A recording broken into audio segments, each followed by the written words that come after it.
we're going to catch for video. So we're actually recording, you know. So how about that? You're right. Yeah, you can watch that. See, we are recording. That's the way. That's a bit slower. Well, that's right. But you'll. But now you realise I've got to edit all this out now. Sorry. So okay.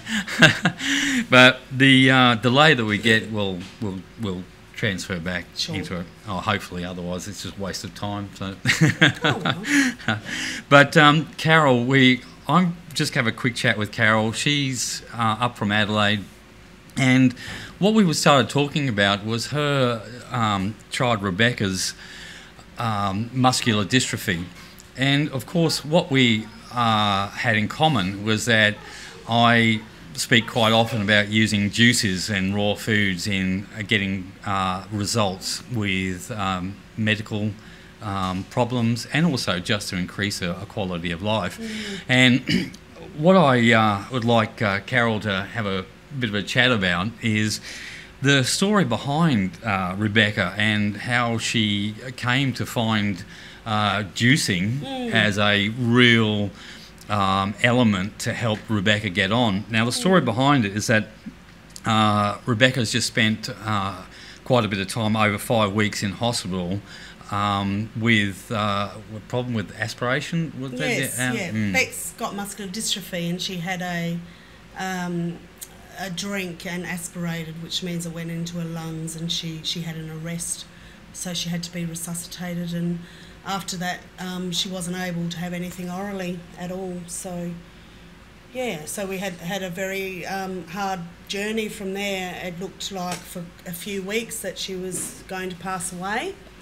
And so in the back of my head, when she did start taking a little bit of fluid, the doctors and nurses were giving her things like Coke, and it was really to keep her blood sugar up. But I thought there has to be a better way than this, because this kid's getting absolutely no nutrients. Because at the time also they were, the other solution was to give her a peg feed. Yes, they talked about giving her a peg feed, which Rebecca was very against, because this kid's had 20 years of injections and tubes, and she just didn't want any of that anymore. So at the time too, all her veins had collapsed. Yes, and everything had started to break down. They couldn't get any veins, or they were even looking at getting a PICC line or a central line. They couldn't do any of that. So yeah, she was really not in a good way. And you said to me you had a previous knowledge as you early in your years about juicing and understanding what diet had to do with it, and along the way I've sort of lost that. I think as a mum and I'm a nurse, so I should know better, but you just get trapped up in the commercial material. Let's buy things that are quick and easy, and we think, but in the long run, what happened was, because Beck was starting to just drink a little bit of fluid and things, and it was on the way to the hospital one morning, I thought, right, I'm going to stop and get a Boost juice, because in the back of my head I was just thinking some nutrients are better than none, and it started from there, that every day there was this little bit of an improvement, which was amazing. I think it kept her alive. I really do. What happened from then is that you then started a juicing regime, because you made the conscious effort to take her out of hospital, bring her back home, and then in the last 8 weeks you've had a juicing diet, pretty much exclusively. And it's just very basic, because Beck's a kid that's never eaten fruit or veg and hates all that, but she loves her juices. So my basic juice every day is carrot, apple, orange, and then we add things like, one day it might be celery, one day blackberries, peaches. I just add simple things in with it. She loves garlic in it, she loves ginger in it, and it's just been remarkable. So that's really great. You're saying exactly that. It's been remarkable. Even the doctor's comments were... Yeah, well, she went to see a local doctor the other day just to get some scripts, because she's epileptic too. And that's the other thing. She's now on 1/3 of the medication she's been on for years. So she's a lot brighter in herself in that realm. But her doctor said, he was shocked when she came in. He expected to see a little frail kid that was ill. And he said, she's better than she's looked for years. So... You know, that's good. It really is fantastic, and that is just after 8 weeks. Yeah, so imagine a person that committed to this.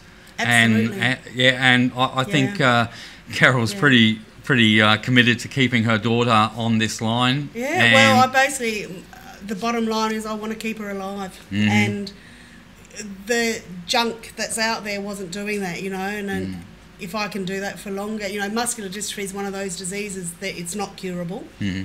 But, you know, I've learned that there are certainly things that can add to her immune system, and that's what I think is happening, is the immunity is all starting to build up. And this is based on a raw food, plant-based, at the moment, juicing diet. So this is real-world scenarios. This isn't something that's out of books. Yeah. This is people applying this knowledge of raw foods. It's about people applying an understanding that a lot of things that are out in the mainstream, that even garbage, doctors, the medical fraternity, I mean, saying let's have Coke, you know, as a method of healing someone. It's ridiculous when you think about it. It's and I mean, I was at that point. I think I'd lost so much power and all this and control, and I was so emotionally caught up. I was just thinking, oh yeah, whatever's going to keep her alive. And it was only when I sat back and thought, hang on, this isn't going to do anything in the long run. This isn't going to heal any of the damage that's been done. And I think that's what I'm seeing now, is there's an amazing healing coming about. Oh, fantastic. So, yeah. Well, that's it, an amazing healing. Yeah. So, Carol, thanks very much for taking the time to have a chat. And Becky gets to see it. Yeah. Becky. Yeah, all right. Okay. And we wish you all the best with everything. Russell. All right. Okay, then. See you guys.